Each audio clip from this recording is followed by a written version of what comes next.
Hello, everyone. I am Randy Suarez, aka Silva, back here with another amazing reaction. This time we're back with some more Casual Geographic, and we got two videos to go through for Casual Geographic. Just this one for right now. The next one I think dropping later today.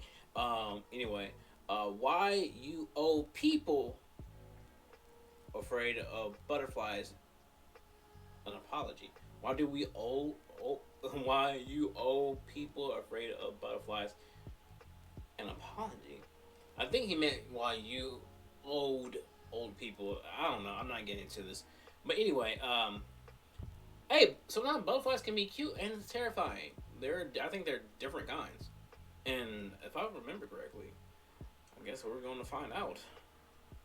Yeah, I do have a butterfly story, but I'd say that for another time. So anyway, I digress. If you like any of this content, please like, comment, and subscribe to my channel. Like, comment, and subscribe to Casual Geographic. I will leave the original link to this video down below so watch it uninterrupted.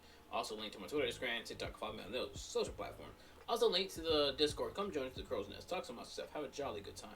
Also, link to the Cashapp. Feel gracious enough to donate whatever you want to donate for the channel. Is fine. Don't decide as well. So thanks, thanks. But by donating, like, comment, subscribe, sharing, and good stuff out here, you show your support. Let me know you rock with the reaction content. Rock with the channel and rock with your boy. But further ado, buckle up and let's get started. All right, we're here with some more Casual Geographic. Why you owe people afraid of butterflies an apology. Let go. Oh God, what the hell is that? Plenty of animals have. No, what the message said? Let's go. Okay, all right, let's go up. Not their actual sound, by the way. Okay. Plenty of animals have pretty privilege, and no other animal has ridden that train further than a gutterfly. I did not misspeak. This halo effect insect is an abomination with wings, and if that offends you, you could die in a field today. Corpse still warm. Last thing you might see is a bloodthirsty butterfly swarm. Many butterflies drink blood, among other things. Butterflies will do this thing called mud puddling, and essentially, it's using that built-in straw called a proboscis to suck the juices out of organic matter to farm free nutrients. Trench flies usually get it out the mud, but they'll also suck on rotting plants, feces, and dead bodies. Ew. You don't even have to die. If you pull over to the side of the road to relieve yourself and come back hours later, you may find a flutter of fiends feeding on your urine. See, you thought they just use flowers as fuel, and that is true. The problem is just a diet of sugar water would leave butterflies without key minerals they need. One of those minerals is sodium, and they'll go to extreme lengths to secure it, even irritating the eyes of reptiles to drink the tears. Crocodile tears have use to someone. Of course, butterflies taste through receptors on their feet, so one landing on you doesn't make you a Disney princess. It makes you a sodium-seasoned rest stop for a flamboyant fly that's just using you until it gets what it wants and moves on. So is that the reason why there was a butterfly on my freaking shoulder? That one time I was riding a bus, it was like staring on my shoulder for like an hour. Oh Lord, no. To the next mark, because butterflies are boys with wings, and that is not a joke, because their mating behavior is out of pocket for something with its PR, but one thing at a time. We'll get to that. But the only thing more questionable than what some butterflies eat is what some people will do to find them. The purple emperor is a beautiful, ethereal muse to any entomophile. It's also a death merchant that avoids flowers, instead preferring rotting animal flesh and fecal waste. That hasn't stopped folks from seeking out this corpse fly, and here are some of the things people have used to attract them. Rotting fish, fermented shrimp paste, stinking bishop cheese, dog poop, roadkill, very used diapers, and in one case, a trailer of pig poop. Ew. According to longtime enthusiasts, one of the biggest turn-ons for a purple emperor is urine-soaked fox poop. I don't think that's a coincidence, because not only are butterflies fine to mine for liquid gold, science says they might prefer the pee of carnivores, specifically mountain lions, to that of humans or cows. So when you say they prefer cougar pee, we're talking about it in more ways than just cloudy with a chance of storming Daniels. But butterflies are opportunists that'll take them from anywhere. I see what he did there. Stormy Daniels, okay, yeah. I see what he did there. And Russian experiments have shown that vampire moths, yeah, them's a thing, are able to use hook-shaped tongues to drill through human skin and feed on the blood. But that was just an experiment. To you watching this, a vampire moth is no risk. That we know of. That we know of. Butterflies are not what you think they are, and the more you learn about them, the more you understand why SpongeBob turned his town into an Avengers end credit after experiencing its mugshot once. The funniest part is, the close-up they crashed out over was actually a horsefly. Probably because they knew an actual butterfly would have ruined the animal for an entire generation. Because like I said, no animal has had better PR than a mosquito in drag. In fact, even their name might be a cover-up. Calling a butterfly a mosquito in drag To be honest, that's clever. That's pretty damn clever. Popular theory is that their original name was actually Flutterby, and the global game Flutterby? of telephone ended predictably. It's much more likely that it came from the Dutch word butterscheiter, or buttersch. It's apparently a butterfly bowel movement, looks like a brick of butter. It's not 100% confirmed, but believing otherwise goes against my narrative, so I'm gonna disregard it. Insane intro aside, what is it that makes a butterfly? Because I wasn't kidding. If you're like me, butterflies are not what you think.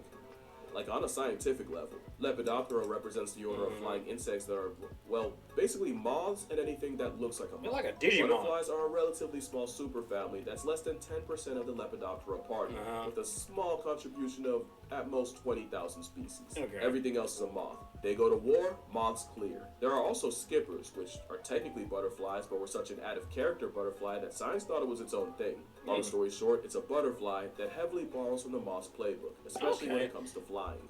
It's like a butterfly, and yet is a moth in a weirdest way. Okay. Yeah. It gets straight up confusing when you realize there's an animal called a moth butterfly that skippers have nothing to do with. But basically, American moth butterflies are that weird, only ever see during the holidays type of family of butterfly that were so weird and mothy, it kept them from the butterfly function until recently. Boring high school sciencey stuff aside, it's a moth's world. Butterflies are just a small part of it. I say that because there will be mentions of moths in this video, and I just know I'd get my Lepidoptera pass checked if I didn't make that clear. Because there's a lot of evolutionary headassery going on with moths, and I'm not about to leave it out on a technicality. So yeah, butterflies are not what you think, even in an artistic sense. That butterfly's dead. If I ask you all to draw a butterfly, chances are 95% of you would draw this. And you would be illustrating a corpse. For some reason, butterflies are often drawn the same way dead ones are pinned and displayed by those who collect them. We basically did a blobfish to the butterfly and immortalized their death pose. A butterfly might hit this pose at some point in its natural life, but most times a butterfly looking like this isn't. But it was. My condolences to anyone watching this and realizing they have a dead winger tattooed on them. So while we did do butterflies dirty there, butterflies don't need help doing that themselves with the things they eat, and that really starts as caterpillars. As you know, butterflies have many forms, and a caterpillar's job is to eat as much as physically possible. Caterpillars have the type of greed they warn you about in the Bible. No other animal reaches such biblical levels of gluttony. A caterpillar can eat 200 times its birth weight in the first 2 weeks, which can become 1,000 times its weight in only 2 months. Now those numbers probably don't hit as hard as a North American silk moth. No animal alive eats more relative to body size than a marauding moth. That's It will eat 86,000 times its body weight in less than 2 months times. of life. To keep that same pace, your 7-pound baby would have to starve 273 metric tons of mass, or 601,861 pounds worth of Similac. Oh, hell pot no. of greed. Pot of Caterpillars greed, eating definitely. constantly does have a consequence, and it's them being in a perpetual state of dropping bombs. The scientific name for caterpillar waste is frass, and these hedonists pile on the frass by the metric hecton. If you live in the area code of the gypsy moth, then you've likely woken up to the sound of heavy rain with no water, because it was actually the sound of caterpillars mass flooding folks with frass from above. To be fair, if you could get all your lifetime bathroom visits out the way in only a few weeks, in that time the toilet would never not be attached to your cheeks. But another consequence of caterpillars are bricks to rebuild the city of Gotham, or Newark, is predators like wasps will track them down by following the brown brick road. So many caterpillars can ballistically launch their own fecal matter like a cannonball. The skipper caterpillar can shot put its own product up to 40 times its own body length, which is the equivalent of a man blowing it out the other end over 200 feet. Mind you, the world record for shot put is 77. Caterpillars shoot the but ain't no back talk, and the chances a habitual swinger shoots one into your mouth is low. Science won't let it be zero. But they don't always shoot it. Only because caterpillars will also use their poop to manipulate the very plants they eat. Plants don't just get munched on all day and just take it. They'll produce chemicals to repel plant predators like caterpillars. Not only that, but those chemicals are like a cry for help, where one plant being eaten can warn others with its aromatic alarm bell. The catch is, they can only react to one threat at once, and the armyworm caterpillar exploits this by dropping deuces that tricks the plant into thinking it's being attacked by a fungal infection. The plant can only deal with one problem at a time, and while it's crashing out trying to fight a fungus that isn't there, the armyworm has free reign to eat it along with any other plant taking a cue from it. That's diabolical. The plant's get back is devious. Some plants can release a chemical that turns caterpillars into cannibals. Apparently, methylgesminate is such an insult to a caterpillar's palate that when plants would produce it as a defense, the caterpillars decided they'd rather eat each other instead. Simply not eating is not an option, and the moment a plant becomes less palatable is the moment you see a bunch of sandworms start ripping into each other. Although in the plant's defense, caterpillars don't need much to turn on each other. The moment caterpillars realize there isn't enough milkweed to go around, they'll start aggressively headbutting each other to steal food. So caterpillars don't always choose violence, unless it's food. Then the bookworm's ready for war. Yeah. But the reason the hungry caterpillar is more of a curse than a kid's book is because they'll need all that energy for metamorphosis. And if the end game of that wasn't a butterfly, we'd probably look at the whole process differently. You know it starts when hell freezes over and the caterpillar does something wildly out of character. It stops eating. If you keep watching, you'll witness the caterpillar split its skin and then pull its flesh suit down and then writhe around like a foot trying to emancipate itself from a gym sock until the skin suit falls and reveals a gooey casing called the chrysalis. So a quick rundown. The chrysalis is the shell booger the switch up happens in. Pupa usually refers to the life stage this happens in, and the cocoon you may remember hearing about are the silk cases many moths will make as a chrysalis substitute. Some moths don't cocoon, but no butterfly does. Now, the process of metamorphosis is beautiful and has also been associated with rebirth. It might be associated with something else if nature removed the modesty chamber and let you see what actually happens. Inside the chrysalis, the caterpillar releases enzymes to dissolve its tissues, basically digesting itself into almost soup. If you cut the chrysalis, a mess of caterpillar slushy would spill out. The only things that don't turn into Shrek Fest are imaginal discs, and what they are basically whatever they need to be. They're like the blueprint to their adult life, with discs for every butterfly body part like wings, eyes, antennae, and they lay dormant in the constantly eating caterpillar like a sleeper cell. The only thing stopping it from activating is the juvenile hormone in the caterpillar, and the same way neutering neophytes kept castratos sounding young, the hormone Peter Pans the caterpillar and keeps them young so they can keep eating like nature's favorite feedie. Once the hormone drops, the caterpillar pupates, and those sleeper cell imaginal discs use the protein-fueled former caterpillar to fuel rapid cell division.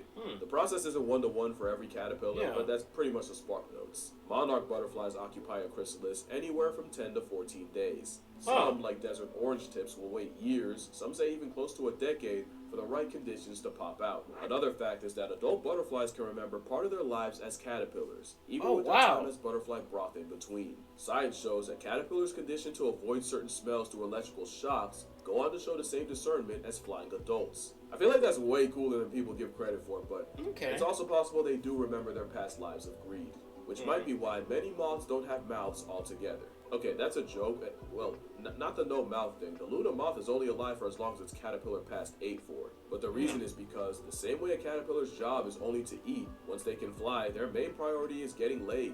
Flutterflies have one job, and it's to mate, and some moths take the sentiment literally. Because a closed mouth won't get fed, but no mouth might get I mean her abdomen. Touching abdomens is how butterflies mate, and the process is much less innocent than you want to believe. Yeah, it's about that time.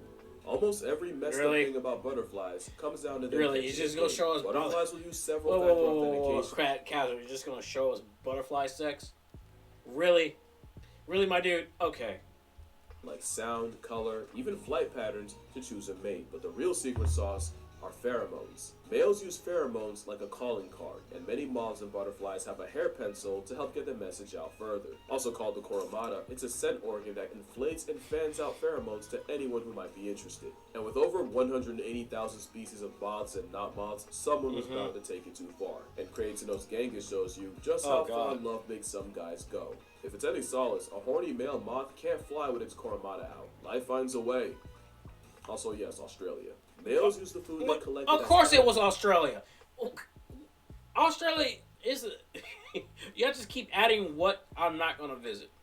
The reason why I'm not going to... Y'all too much over there, man. Pheromones, which is why it's often the males you'll see puddling the juices out of a compost pile. Especially since the chemicals are more for just attracting mates. After mating, male butterflies will often spray their partners with an anti-aphrodisiac that makes the female completely unattractive to other males. That wouldn't even be that bad, but parasites like wasps clock the method, so now I got wasps tracking a recently deflowered female by her anti-aphrodisiac after spray and hitching a ride on her, waiting until the female lays eggs so the stowaway can parasitize them. The end game is her larva getting eaten from the inside by a brood of xenomorphs. Luckily, in studies, less than 10% of wasps were successful, but that's what an insecure man can do to you. But some males don't stop at man repellent. Some went ahead and invented chastity belts. few males will excrete this weird, waxy substance designed to plug up his partner's Also explain female this. parts, Okay. which physically seals her off from other males. It's a literal breeding block, but that leaves a problem. It's in the female's best interest to mate with as many males as possible, but it also behooves the male to brute force monogamy, which has led to this evolutionary arms race with females flexing Oh God, increasingly yeah, harder no, to I'm hunt hoping, junk, yeah. and males producing even more blobs of scabby petroleum jelly. But that is far from the most felonious way males buff their chances. Some people have experienced the rare occurrence of two butterflies in one chrysalis. Really, it's the scene of a crime. Some, like the zebra longwing, won't even wait until the female is fresh out the pupa stage. As the female's getting ready to break out of the chrysalis, a gang of males can swarm her and start fighting for position. The winner Hey, then yo! breaks into her chrysalis to mate with her while she's still stuck in the stage. There's a term for this. Some call it pupariero. Now, insects can't really consent, I'm not so gonna maybe that's repeat too the whole far. lot. So, No. forced copulation is a nicer way to describe it. But the rising female has zero choice in the matter when she basically gets spawn camped, and that just feels illegal. Still just butterflies, Yeah, right? it does. But when you only have a couple weeks to live, you pull out all the stops to make sure your genes don't pass tense with you. And it's why male butterflies are more likely to suck the sweat off your back. Not only do those nutrients help form pheromones, during mating, males will pass off nutrients to the female as a sort of consummation gift that helps the eggs, and in some species, the males will transfer 25% of their body weight in the process. Huh. Which explains why male butterflies are crackheads when it comes to some mineral, and some males take it so far, science had to invent a whole nother word for what they do. Because in North Sulawesi and Indonesia, milkweed butterflies were seen harassing, scratching, and eventually sucking the juices out of caterpillars. The same Oh. claws they use to scratch the sweat Oh, out of wow, leaves, they'll okay. use on a caterpillar until their internal essence spills out. And at that point, the butterfly treats its own kind like a juice box, which led to the term kleptopharmacology. Because they're not exactly preying on the pillars, more than just stealing their substance. And a lot of times the caterpillars actually survive. Although knowing that they keep their memories as adults, probably not without PTSD. I Yeah. think I'd rather die. But Yeah. yeah, that's gonna do it for this video. If you come away from this video thinking less of butterflies or even hating them, then I failed at my job. I never want to be the reason y'all hate No, them. I don't. I There still is don't an hate. animal I just alive like. that I hate. There's no cutaway. I meant that. The butterfly didn't Wait, ask wait, me to wait, come wait. away from this video thinking less of What you say? butterflies or even hating them. I don't hate But I butterflies. failed at my job. I never want to be the reason y'all hate an animal. But there isn't an animal alive that I hate. There's no cutaway. I meant that. The butterfly didn't ask to be put on a pedestal. If learning more No, about butterflies them can ruins be them, that is a beautiful. failure They of just- your I own didn't know they do expectations. And to steal a line from friend of the channel, Hank Green, butterflies aren't here to please us. Their beauty is an accident, and we are merely spectators. Bingo. Especially when the monarch That's a good one. population is down 99%. That's the scariest thing about them. Mhm. Also, I want to thank y'all so much for 4 million subscribers. I've said it before, but y'all have changed the trajectory of my life in ways you cannot even begin to imagine. I got a lot more stuff planned, promises to keep. I did not forget the checks my big mouth wrote this year. But for now, as a thank you, I'll be doing a video on whatever the top comment says. Within reason. Within reason.